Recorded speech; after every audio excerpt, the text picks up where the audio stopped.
बोलो बोलो ऐसे बताओ कुछ इंग्लिश बताओ तैयारी करते नहीं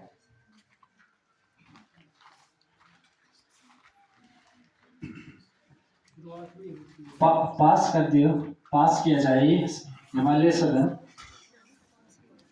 आप अंत में बोल सकते हैं। सर हर वर्ष हिंदी दिवस 14 सितंबर को मनाया जाता है और सर इसे मनाने का मुख्य उद्देश्य ये है कि सर हम हिंदी के प्रचार प्रसार और उसके उपयोग के बारे में समझ सकें, क्योंकि सर हिंदी खासकर अगर भारत की बात की जाए तो इंफॉर्मेशन के अकॉर्डिंग सर 60% लोग जो हमारे भारत की जनसंख्या है उसमें लगभग 60% लोग हिंदी को बोलते भी हैं और उसे समझ भी पाते हैं। लेकिन सर आज क्या हो रहा है, आज हम लोग समझ रहे हैं कि इंग्लिश ही सबसे श्रेष्ठ है। मैं सर इंग्लिश की खिलाफत तो नहीं करती हूँ, पर सर मैं ये नहीं चाहती हूँ कि कोई हिंदी को दबाए या ये समझे कि अगर हम हिंदी बोलते हैं तो हम अनपढ़ है या फिर हमें कुछ आता नहीं। हालांकि सर हिंदी भी तो काफ़ी अच्छी भाषा है सर, तो हमें अपने विचारों को जिस भाषा में हम कंफर्टेबल फील करते हैं उसमें ही बोलना चाहिए। लेकिन आज हम क्या कर रहे हैं, आज हम देखा देखी कर रहे हैं। हमें लग रहा है कि हिंदी भाषा को बोलने में हम लोग को शर्म फील होती है, हम लोग खुद को तुच्छ समझते हैं, पर मुझे लगता है कि हमें ऐसे नहीं करना चाहिए। हमें हिंदी के महत्व को भी समझना चाहिए, इसलिए हिंदी दिवस को इसलिए मनाया जाना चाहिए मेरे हिसाब से।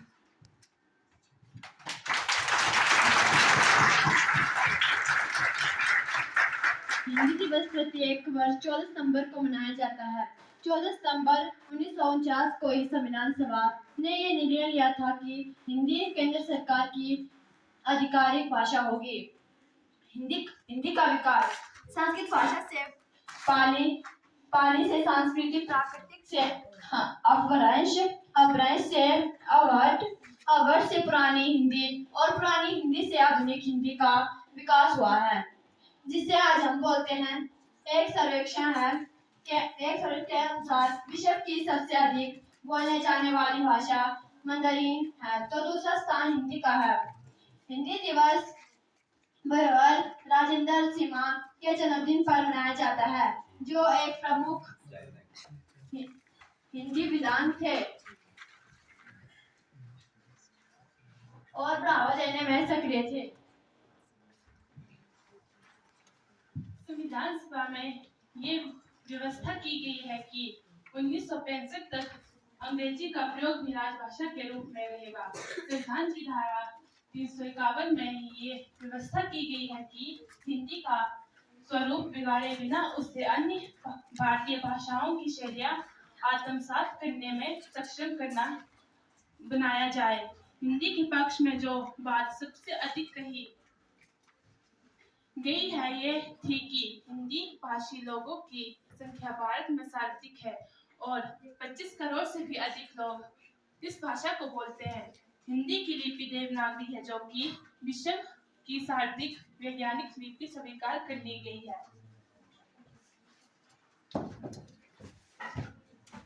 आरावली वाले भी अगर बोलना चाहते हैं तो हाथ उठा सकते हैं।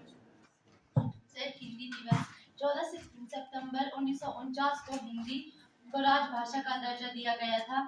हिंदी भारत में सबसे अधिक बोले जाने वाली भाषा है, देश की एकता का प्रतीक भी है। इसी दिन हिंदी के श्रेष्ठ साहित्यकार राजेंद्र सिंह का 50वां जन्मदिन भी था।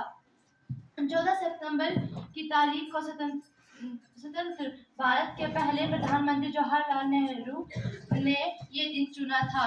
हिंदी हमारी मातृभाषा है, ये हमारी राजभाषा है, इसे करोड़ों लोग बोलते हैं।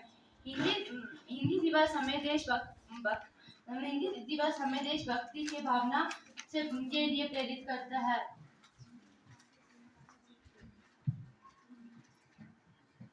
हिंदी विश्व की प्राचीन तथा सरल भाषा है।